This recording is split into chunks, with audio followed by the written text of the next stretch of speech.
Mobile कैमरे होते उस जमाने में थे नहीं, तो मैं आपको दिखाता कि हेलीकॉप्टर में क्रेट पड़े एटम बम पैक हुए और क्रेटों के ऊपर बम बैठे हुए टांगे लटका के। हाँ, बंदे बैठे, आप भी बैठे हुए। ठीक है, तो अब इसमें नहीं कोई ये सोचना नहीं होता कि क्या होगा, सोचना ये होता है कि क्या करना है। तो ये ट्रांसपोर्टेशन आपने इस्लामाबाद से की थी? वो टेक्निकल सवाल है, वो तो पीएफ ने हमारी हेल्प की। हाँ, ठीक ठीक। वो क्वेटा से आगे हेलीकॉप्टर भी आर्मी ने दिए थे। ठीक है, वो हेलीकॉप्टर से फिर तो कितना टाइम लगा आपको असेंबल करने में और प्रेपरेशन में? मैं 20 तारीख को पहुंचे थे, रात को 12 बजे। ठीक, 20 मई को। ठीक।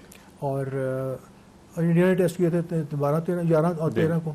14 को DCC की मीटिंग हुई थी, उसमें फैसला हुआ था कि हमने करने हैं टेस्ट। 4-5 दिन उन्होंने फिर अपने दोस्तों को फ्रेंडली कंट्रीज को बताना था वो, तो हमें 20 को गो हेड मिली थी। ठीक। 20 को हम PIA फ्लाइट पहुंच गए थे क्वेटा, और वहाँ से चागी पहुंच गए थे, रात को 12 बजे पहुंच गए थे। ठीक। तो सामान जो था वो 1-2 दिन में पहुंच गया था सारा। We started assembling in 4-5 days we were ready. ठीक। तो कंक्रीट भी प्लग कर ली थी सब कुछ। तो 28-27 की रात को हमने बिल्कुल काम खत्म करके हम सोए थे। तो सुबह 4 बजे हम उठे, तो फिर नमाज पढ़ी, दुआ मांगी और फिर अल्लाह के ऊपर छोड़ दिया सारा कुछ। सुबह के वक्त? जी, सुबह को। तो फिर दिन को 3 बजे था टाइम डेटोनेशन का। तो क्योंकि वहाँ पे पूरी आर्मी की ब्रिगेड थी, उनको फिर मैंने कहा आप एवैक्यूएट करें। ठीक। तो उधर टाइम के मुझे ये चीज़ बड़ी ख्याल आता है कि हमने इतनी क्लोजली गार्डेड साइट रखी, बड़ा दिल के साथ लगा के रखी, हर चीज़ हमारी सीक्रेट्स लोकेशन है, फलाना है। जब आखिर हमने ब्रिगेड को निकाल दिया ना, तो there was a time of about 1 hour जिस वक्त site was without any human soul, totally unattended, और atoms were bombs were in the place, all wired up waiting to for the button to be pressed. तो उस वक्त किस अल्लाह तवक्कल कहते हैं ना, उस वक्त अल्लाह के तवक्कल पे छोड़ा था हमने। तो फिर हमने वो 20-25 किलोमीटर से फिर डेटोनेशन की, इसकी काउंटडाउन किया। वो काउंटडाउन तो मैं फिर नहीं बिलीव करता, वो मेरा इंजीनियर था जिसने वो रिमोट कंट्रोल सिस्टम ऑपरेट कर रहा था। मैंने कहा यार तू कर दे काम, डॉक्टर तुझसे करो, तू कर यार, तू बड़ी मेहनत से किया। तो कहीं मैं गिनती उल्टी गिनती शुरू करूँ, मैं कहा उल्टी गिनती क्यों शुरू करनी है, सीधी कर, अल्लाह अकबर बटन दबा दे बस। अल्लाह अकबर के बटन दबा दिया, इसीलिए उसे यौम में तकबीर कहते हैं। ठीक ठीक है, वो मैं कोई गिनती ऐसी होती, मैं कहीं अंग्रेज गिनतियाँ करते हैं 9, 10 फलाना। तो बस वो उसके बाद अब हम देख रहे हैं, वो गाड़ी में थे, गाड़ी भी हमारी ट्रक था बड़ा अच्छा मर्सिडीज का, बड़ा ज़बरदस्त, उसमें इंस्ट्रूमेंट सारे लगे हुए थे। वो बटन दबा के ट्रक के बाहर आ गया, पहाड़ की तरफ देखना शुरू किया, वो कुछ नहीं हुआ। मैं क्यों यार एक दूसरे की शक्ल देखा ऐसे करके। 35 सेकंड्स के बाद ना हम वहीं पे खड़े थे ना, तो जैसे जोर से झटका लगा ना कि ऑलमोस्ट गिर गया, हम इतनी जोर से उसको दिखाया। तो वो फिर पहाड़ का ऊपर से काले पहाड़ पत्थर धूप में चले हुए, जैसे 55 डिग्री टेम्परेचर था सदियों से, वो पहाड़ सफ़ेद होने शुरू हुए, जैसे बर्फ़ पड़नी शुरू होती है ना। पूरी माउंटेन रेंज 30 किलोमीटर तक हम देख सकते, 30 किलोमीटर तक रेंज पूरी सफ़ेद हुई ऊपर से। उसके बाद में जहाँ पे ये बम भी लगाया था, वहाँ से फिर पहाड़ सफ़ेद जो था वो लाल होने शुरू हो गया, they tried getting red hot. मैं कहा यार ये कि कम खराब होने लगा, बट इट स्टेड देयर। पहाड़ ने होल्ड किया उसको, हमें बड़ा केयरफुली सेलेक्ट किया था। This was the strongest highest density rock in the country, बस सबसे मजबूत पहाड़ था ये, जो रास्को का पहाड़ है ना। अच्छा, आपने यहाँ पे बताया कि जब वो पहाड़ रेड हो रहा था तो खौफ था आपको कि कहीं फट ना जाए, तो ये फटने से क्या हो सकता है? अगर खुदा न खासा डॉक्टर साहब वो जो रेड हो रहा था पहाड़, तो खतरा आपको था कि कहीं लीक ना कर जाए? देखिए वो अंदर हमने टनल प्लग की हुई है ना, तो जब अंदर न्यूक्लियर डेटोनेशन होती है तो टेम्परेचर बहुत हाई होते हैं, सेवरल 1000 डिग्रीज में चले जाते हैं टेम्परेचर।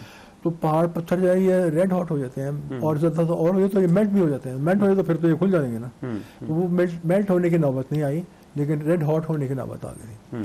अगर अंदर गैसेस की एक्सपेंशन हो रही है, इतना प्रेशर बहुत होता है, हीट भी है प्रेशर भी, दोनों चीज़ें हैं ना।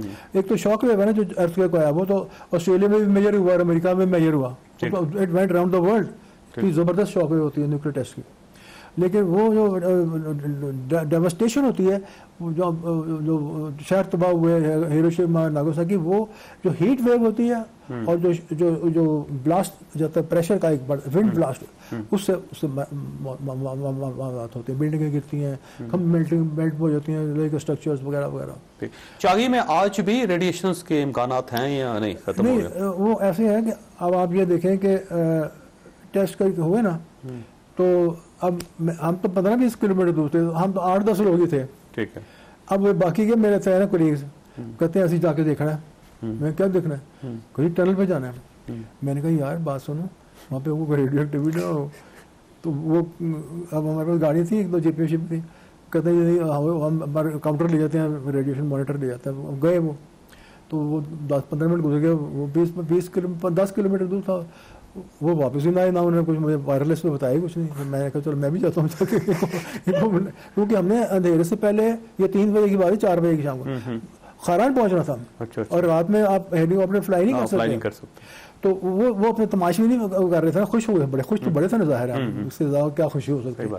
तो वहाँ गए तो वो टनल के आगे जो हमने आखिर एंड पे ऐसे गेट लगा था, दूर से ऐसे ताला लगाया था, उसको चाइनीज ताला लगाया था, वो ताला बस वैसे ही लटका था, कुछ नहीं हुआ उसको। तो shock wave did not even destroy the outer gate. अच्छा, बहुत। लेकिन जो बंकर था ना, जिसमें हमारी सारी इंस्ट्रूमेंटेशन थी, उसने उसकी यील्ड रिकॉर्ड कर की और सारा कुछ किया, उस बंकर की 48 इंच थिक कंक्रीट रीइंफोर्स्ड सरिये के साथ कंक्रीट पोर करके दीवारें बनाई थी। वो दीवारें ऐसे फटी हुई थी कि उसके अंदर से आप बंदा गुजारते हैं। अच्छा। 17 से बंदा गुजरता है ऐसी जगह को गुजर, इतने तो गैप में पड़ गए थे। 48 इंच की दीवार टूट गई वो, इतना स्ट्रॉन्ग और शॉक था।